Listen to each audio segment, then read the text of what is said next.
morning, students. I am Chetan sir from Srived International School, Gandhinagar. હવે ધોરણ 12 commerce અર્થશાસ્ત્રમાં આપણે પ્રકરણ 8 એની વાત કરતા હતા. આપણે ગયા વિડીયો લેક્ચરમાં કૃષિ ક્ષેત્રની નીચી ઉત્પાદકતા માટેના કારણોની ચર્ચા કરી હતી. એમાં આપણે સંસ્થાકીય પરિબળો, ટેકનોલોજીકલ પરિબળો, અન્ય પરિબળો એની ચર્ચા આપણે કરી ગયા.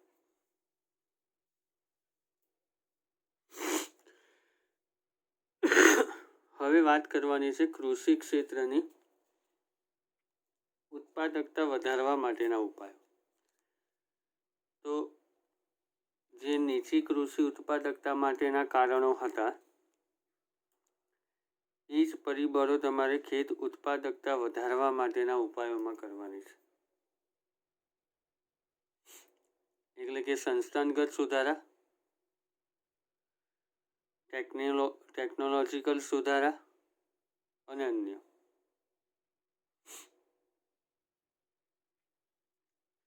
તો ભારતની જે નીચી ખેત ઉત્પાદકતા છે એ આપણા કૃષિ ક્ષેત્રની પછાત અવસ્થા દર્શાવે છે. અને કૃષિ ક્ષેત્રે ભારતના વ્યવસાય અને અર્થતંત્રનો એક મોટો આધારસ્તંભ છે, એટલે આપણે એના વિશે વિચારવું ખૂબ જ જરૂરી છે. જો કૃષિ ક્ષેત્રમાં સુધારા થશે, ખેત ઉત્પાદકતા વધશે, તો ગ્રામીણ અર્થતંત્રની આવકમાં પણ વધારો થશે, જે ઉદ્યોગ અને સેવા ક્ષેત્રને વિકાસ માટેની શક્તિ પૂરી પાડે. આ ઉપરાંત ગ્રામીણ વિસ્તારમાં રોજગારી, શહેરીકરણ, સ્થળાંતર, અસમાનતા જે પણ પ્રશ્નો છે એનું નિરાકરણ થઈ શકે.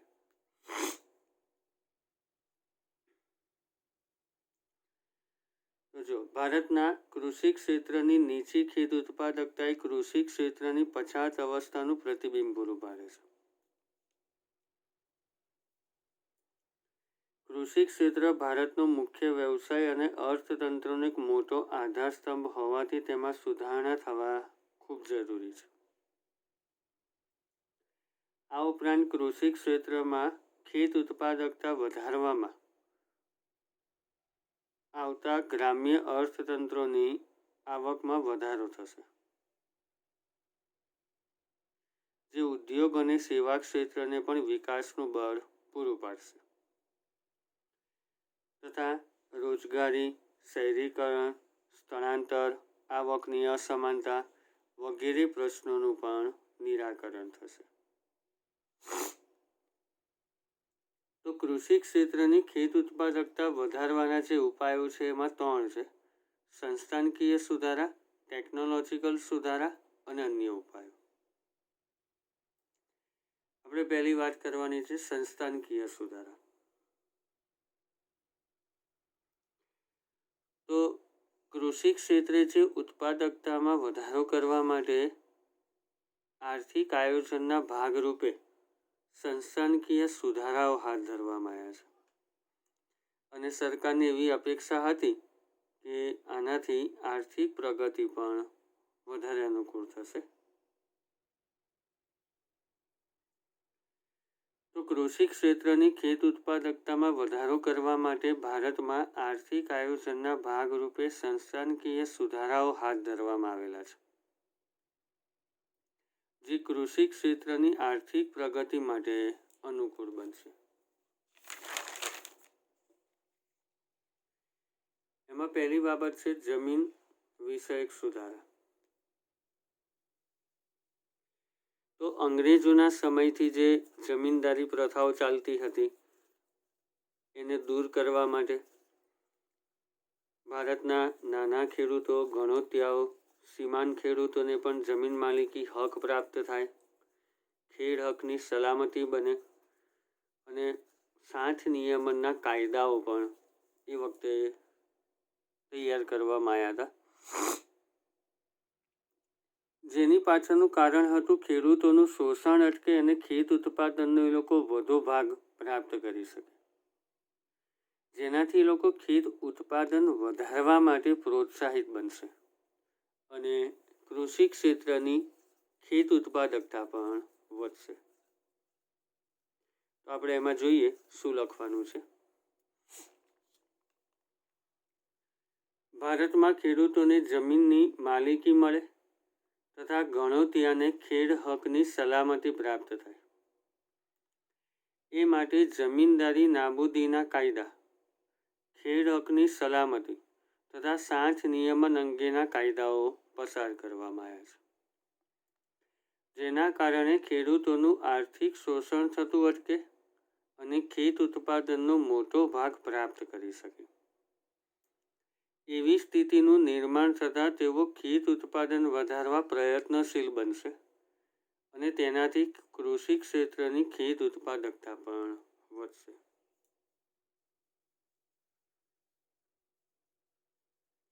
ફરીથી એક વખત જોઈ લઈએ. ભારતમાં ખેડૂતોને જમીનની માલિકી મળે તથા ગણોતિયાને ખેડ હકની સલામતી પ્રાપ્ત થાય એ માટે જમીનદારી નાબૂદીના કાયદા, ખેડ હકની સલામતી તથા સાંઠ નિયમન અંગેના કાયદાઓ પસાર કરવામાં આવ્યા છે, જેના કારણે ખેડૂતોનું આર્થિક શોષણ થતું અટકે અને ખેત ઉત્પાદનનો મોટો ભાગ પ્રાપ્ત કરી શકે એવી સ્થિતિનું નિર્માણ થતાં તેઓ ખેત ઉત્પાદન વધારવા પ્રયત્નશીલ બનશે અને એનાથી કૃષિ ક્ષેત્રની ખેત ઉત્પાદકતા વધે છે.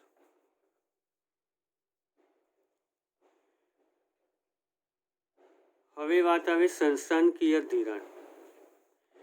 હવે આપણે આગળ એવું જોઈ ગયા હતા કે ભારતના ખેડૂતોની પરિસ્થિતિ ખૂબ જ નબળી છે, એટલે એ લોકોને નવી ખેતી કરતા પહેલાં ધિરાણની જરૂરિયાત ઊભી થાય. હવે સરકાર તરફથી ધિરાણની પૂરતી વ્યવસ્થા ન હતી, એટલે આને કારણે ખેડૂતો ગામના મોટા જમીનદારો કે સાહુકારો કે એમની પાસેથી ખેત ધિરાણ મેળવતા અને એમાંથી વ્યાજનો દર ઊંચો હતો અને આને કારણે લોકો દેવાના બોજ નીચે દટાઈ જતા હતા. તો સરકારે 1980 પછી જે બેંકોનું રાષ્ટ્રીયકરણ કર્યું, જેનાથી બેંકો દ્વારા ખેત ધિરાણમાં નોંધપાત્ર હિસ્સો વધે એવા પ્રયત્ન કરાયા અને ખેડૂતોને ખેતી માટેનું ધિરાણ પૂરતા પ્રમાણમાં આપી શકાય માટે મધ્યસ્થ બેંકે નાબાર્ડની પણ સ્થાપના કરેલી છે અને આ નાબાર્ડ બેંક દ્વારા પ્રાદેશિક ગ્રામીણ બેંકો, જમીન વિકાસ બેંકોનો પણ વિકાસ કરવામાં આવ્યો, જેનાથી ખેત ધિરાણમાં સંગઠિત ક્ષેત્રનો હિસ્સો વધતો જાય.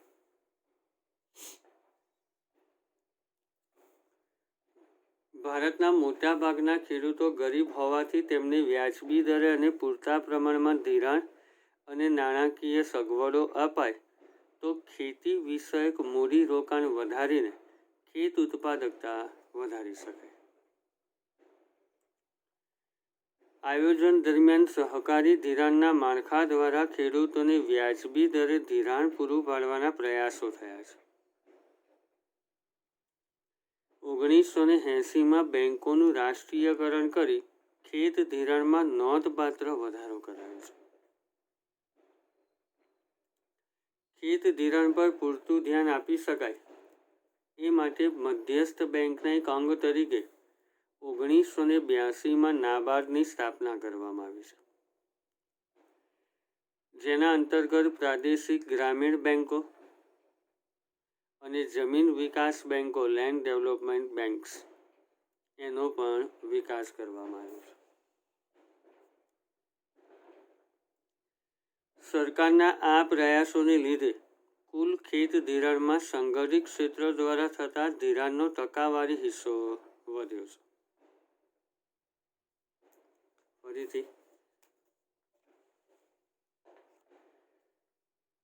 ભારતના મોટાભાગના ખેડૂતો ગરીબ હોવાથી તેમને વ્યાજબી દરે અને પૂરતા પ્રમાણમાં ધિરાણ અને નાણાકીય સગવડો અપાય તો ખેતી વિષયક મૂડીરોકાણ વધારીને ખેત ઉત્પાદકતા વધારી શકાય.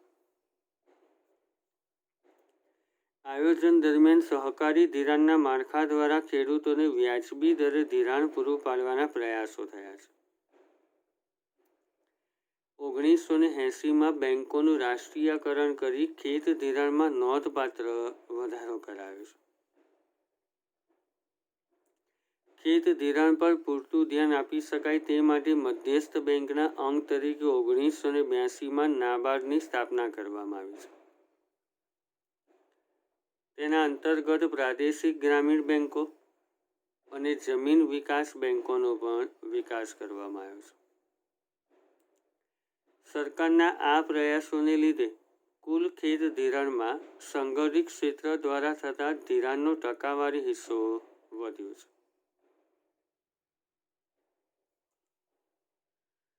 હવે કૃષિ પેદાશની વેચાણ વ્યવસ્થામાં સુધારો. આગળ આપણે એ પણ જોઈ ગયા હતા કે ખેત પેદાશોના ધિરાણ અને વેચાણની જે વ્યવસ્થા છે ને બિનકાર્યક્ષમ છે અને એને કારણે ખેડૂતોને પોતાની ખેત પેદાશોના પૂરેપૂરા અને યોગ્ય ભાવ મળતા ન હતા. મોટા ભાગે ખેડૂતોએ જે ધિરાણ લીધું હોય શાહુકારો પાસેથી, એવા શાહુકારો ખેત ઉત્પાદન પહેલાં જ એમની પાસેથી ખેત ઉત્પાદનનો મોટો ભાગ લખાવી લેતા અથવા ખેત પેદાશોના વેચાણના સમયે મધ્યસ્થીઓ કે દલાલોને કારણે ખેડૂતોને ખેત ઉત્પાદનના પૂરા ભાવ નહોતા મળતા. તેના માટે સરકારે પણ ઘણી નવી સુવિધાઓ ઊભી કરેલી છે. જોઈએ. ભારતની કૃષિ પેદાશની વેચાણ વ્યવસ્થા બિનકાર્યક્ષમ અને ખામીયુક્ત છે. આયોજન દરમિયાન ખેડૂતોને તેમની ખેત પેદાશના વ્યાજબી ભાવ મળે અને બજારની ગેરનીતિઓને નિવારી શકાય એ માટે મુખ્યત્વે નીચેના પગલાઓ લીધેલા છે. પહેલું છે નિયંત્રિત બજારોની સ્થાપના કરવામાં આવી, જેમાં ખેડૂતો પોતાનું ખેત પેદાશનું વેચાણ કરી શકે. બીજું, ખેડૂતોને સમયના બજારમાં ખેત પેદાશના વેચાણમાંથી મુક્તિ આપવા ખેત પેદાશોનો સંગ્રહ કરી શકે તે હેતુથી રાષ્ટ્રીય કોઠાર નિગમ અને રાજ્ય કોઠાર નિગમો ઊભા કરવામાં આવ્યા, જ્યાં ખેડૂતો સાવ ઓછા ભાવે અથવા બિલકુલ મફત અનાજનો સંગ્રહ કરી શકે અને જે સમય પાકની મોસમ આવે ત્યારે તમે એ વેચાણ કરીને સારા ભાવ મેળવી શકો. ખેત ઉત્પાદનની ગુણવત્તા અનુસાર તેનું વર્ગીકરણ કરવા એકમાર્ક પ્રથા દાખલ કરવામાં આવી. એટલે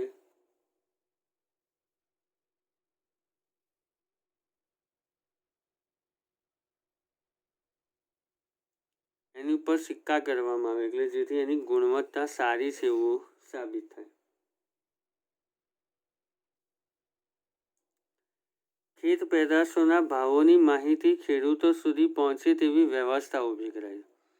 એમાં રેડિયો,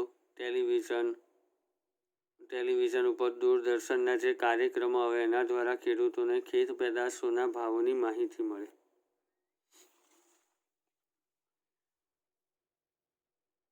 ખેડૂતોને બજારના ભાવના ફેરફારોથી થતા નુકસાનથી બચાવવા સરકાર દ્વારા તળિયાના ભાવ જાહેર કરવામાં આવે, એટલે એમને ઓછામાં ઓછા આટલા ભાવ મળશે, લઘુત્તમ ટેકાના ભાવ, જેથી ખેડૂતોને નુકસાન સહન કરવું ન પડે. સહકારી ખરીદ વેચાણ મંડળી દ્વારા વેચાણ કરી જથ્થાબંધ વેચાણના લાભ આપવાના પણ પ્રયાસો થયા. તો ફરીથી જોઈ લઈએ એક વખત.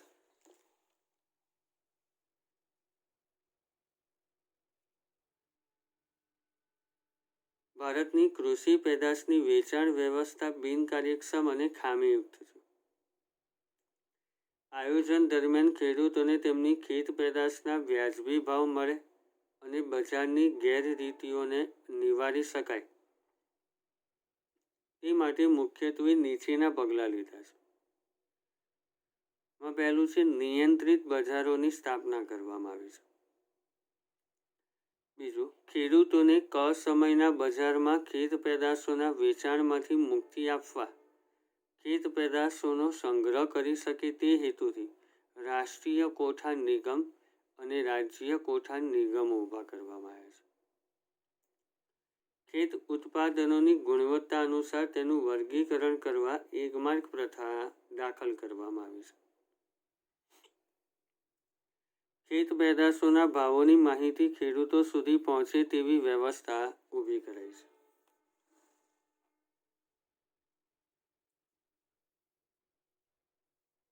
ખેડૂતોને બજારના ભાવોના ફેરફારથી થતા નુકસાનમાંથી બચાવવા સરકાર દ્વારા તળિયાના ભાવ જાહેર કરવામાં આવે છે.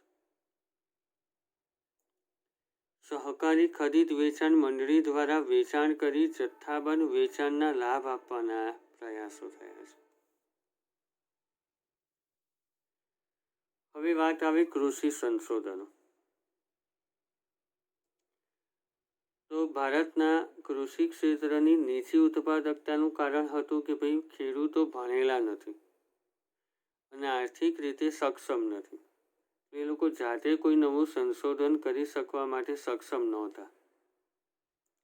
એ માટે સરકારે આ જવાબદારી નાબાર્ડ બેંકને સોંપવામાં આવી અને આ સંસ્થા ખેતી સંશોધન કરીને એની જરૂરી માહિતી ખેડૂતોને આપે છે અને એના અમલ માટે ખેડૂતોને તાલીમ પણ આપે છે. એટલે ખેડૂતોને એટલી સમજ આવે કે આપણે કયા પાકોનું ઉત્પાદન કરવું, એટલે કે બજારમાં જે વસ્તુની માંગ વધારે હોય એનું જ ઉત્પાદન એ લોકો કરે. આ ઉપરાંત સરકારે કૃષિ યુનિવર્સિટીઓ અને કૃષિ રિસર્ચ સંસ્થાઓ એટલે સંશોધન કરતી સંસ્થાઓ પણ સ્થાપી હતી. આ સંસ્થાઓ ખેતી માટેની અલગ અલગ પદ્ધતિઓ, નવા નવા બિયારણો અને એની શોધ કરે છે. આ ઉપરાંત કૃષિ સુધારણાના કાર્યક્રમોમાં ખેડૂતોને વધારે સામેલ કરવામાં આવ્યા. આ ઉપરાંત ગ્રામ વિકાસની યોજનાઓ, પંચાયતી રાજ, સંકલિત ગ્રામ વિકાસ કાર્યક્રમો, જનધન યોજનાઓ પણ શરૂ કરવામાં આવી, જેથી કૃષિ ક્ષેત્રને વધુ આધુનિક અને ટેકનિકલ બનાવી શકાય.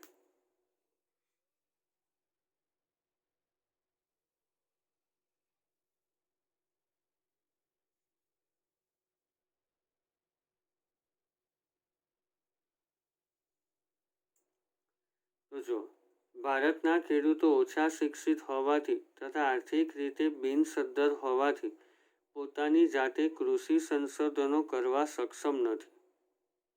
માટે આ જવાબદારી નાબાર્ડને સોંપવામાં આવી છે, જે વિવિધ પ્રકારના ખેત સંશોધનો કરી તેની માહિતી ખેડૂતોને આપી જેના અમલની તાલીમ પણ ખેડૂતોને આપે છે.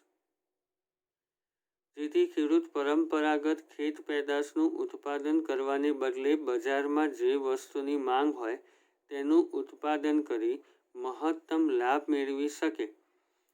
એટલે કે ખેડૂત બજારલક્ષી ઉત્પાદન અંગેના અભિગમ અપનાવતા થાય છે. આ માટે કૃષિ યુનિવર્સિટીઓ અને Indian council of agriculture research ICAR જેવી વિવિધ સંસ્થાઓની સ્થાપના પણ કરી છે. આ સંસ્થા વિવિધ ખેત પદ્ધતિઓ અને વિવિધ બિયારણોની શોધ કરી નિદર્શન દ્વારા ખેડૂતોમાં તેનો ઉપયોગ વ્યાપક બનાવવાના પ્રયત્નો કરે છે.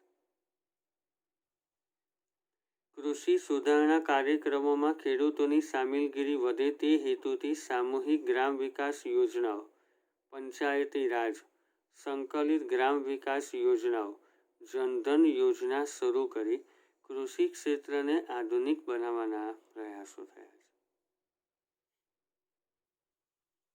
ફરીથી જોઈ લઈએ. ભારતના ખેડૂતો ઓછા શિક્ષિત હોવાથી તથા આર્થિક રીતે બિનસદ્ધર હોવાથી પોતાની જાતે કૃષિ સંશોધનો કરવા સક્ષમ નથી. માટે આ જવાબદારી નાબાર્ડને સોંપવામાં આવી છે જે વિવિધ પ્રકારના ખેત સંશોધનો કરી તેની માહિતી ખેડૂતને આપી જેના અમલની પણ તાલીમ ખેડૂતોને આપે છે, જેથી ખેડૂત પરંપરાગત ખેત પેદાશોનું ઉત્પાદન કરવાને બદલે બજારમાં જે વસ્તુની માંગ હોય તેનું ઉત્પાદન કરી મહત્તમ લાભ મેળવી શકે. એટલે કે ખેડૂત બજારલક્ષી ઉત્પાદન અંગેના અભિગમ અપનાવતા થાય છે. આ માટે કૃષિ યુનિવર્સિટીઓ અને Indian council of agriculture research ICAR જેવી વિવિધ સંસ્થાઓની સ્થાપના કરી છે. આ સંસ્થા વિવિધ ખેત પદ્ધતિઓ અને વિવિધ બિયારણોની શોધ કરી નિદર્શન દ્વારા ખેડૂતોમાં તેનો ઉપયોગ વ્યાપક બનાવવાના પ્રયત્ન કરે છે.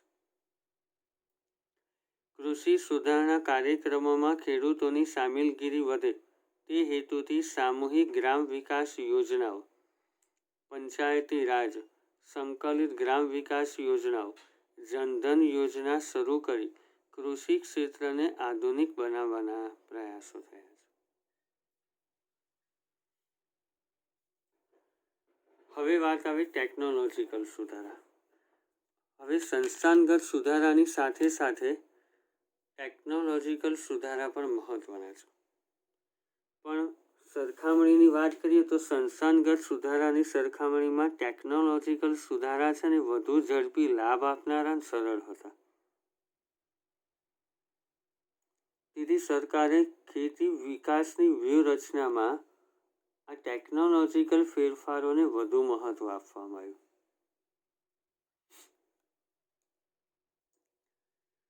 તો સંસ્થાનકીય સુધારાની સરખામણીમાં ટેકનોલોજીના સુધારા વધુ સરળ અને ઝડપી લાભ આપનારા હોય છે. તેથી ખેત વિકાસની વ્યૂહરચનામાં આ ફેરફારોને વધુ મહત્વ આપવામાં આવે છે. આ સુધારાઓ નીચે પ્રમાણે છે. પહેલું છે સુધારેલા બિયારણો. હવે ખેડૂતો જૂના અને પરંપરાગત બિયારણોને બદલે જો નવા બિયારણો અપનાવે તો એટલી જ મહેનતમાં એ લોકો બમણું ઉત્પાદન કરી શકે. હા, જો કે એવું છે કે ભાઈ આ સંશોધનો દ્વારા તૈયાર થયેલા બિયારણો છે ને એ થોડા મોંઘા હોય છે, પણ સરકાર એની ખરીદીમાં પણ મદદ આપે છે. એટલા જ માટે આ સુધારેલા બિયારણોની મદદથી ઉત્પાદનમાં જે અસાધારણ વધારો થયો છે ને એને હરિયાળી ક્રાંતિ નામ આપવાને બદલે બીજ ક્રાંતિ પણ કહેવામાં આવે છે. જો ખેત ઉત્પાદકતા વૃદ્ધિમાં વૈજ્ઞાનિક સંશોધનો દ્વારા સુધારેલા બિયારણોની થયેલી શોધનો ફાળો સૌથી મોટો છે. સામાન્ય રીતે વૈજ્ઞાનિક પદ્ધતિથી તૈયાર થયેલા સુધારેલા બિયારણો પરંપરાગત બિયારણો કરતાં વધુ ઉત્પાદન અથવા પેદાશ આપે છે, ઓછા સમયમાં પાક તૈયાર કરે છે તથા પાકને રોગની સામે ટકાવી રાખે છે. ભારતમાં અન્ન ઉત્પાદનમાં થયેલા અસાધારણ વધારાને કૃષિ ક્રાંતિના બદલે બીજ ક્રાંતિના નામે પણ ઓળખવામાં આવે છે.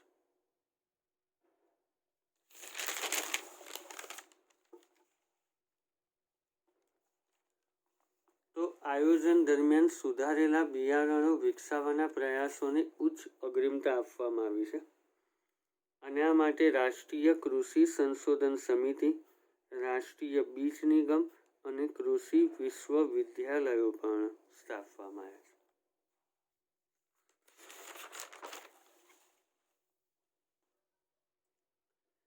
ફરી જોઈ લઈએ. ખેત ઉત્પાદકતા વૃદ્ધિમાં વૈજ્ઞાનિક સંશોધનો દ્વારા થયેલા સુધારેલા બિયારણોની શોધનો ફાળો મોટો છે. સામાન્ય રીતે વૈજ્ઞાનિક પદ્ધતિથી તૈયાર થયેલા સુધારેલા બિયારણો પરંપરાગત બિયારણો કરતાં વધુ પેદાશ આપે છે, ઓછા સમયમાં પાક તૈયાર કરે છે તથા રોગોની સામે ટકી શકે છે. ભારતમાં અન્ન ઉત્પાદનમાં થયેલા અસાધારણ વધારાને કૃષિ ક્રાંતિના સ્થાને બીજ ક્રાંતિના નામે પણ ઓળખવામાં આવે છે.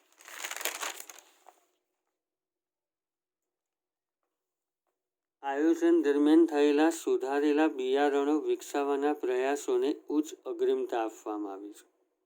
અને આ માટે દેશમાં રાષ્ટ્રીય કૃષિ સંશોધન સમિતિ, રાષ્ટ્રીય બીજ નિગમ અને કૃષિ વિશ્વવિદ્યાલયો સ્થાપવામાં આવ્યા છે.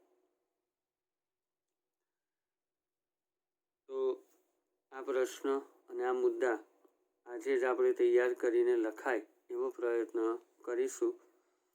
ટેકનિકલ સુધારાના મુદ્દાઓની ચર્ચા નવા લેક્ચરમાં કરીશું.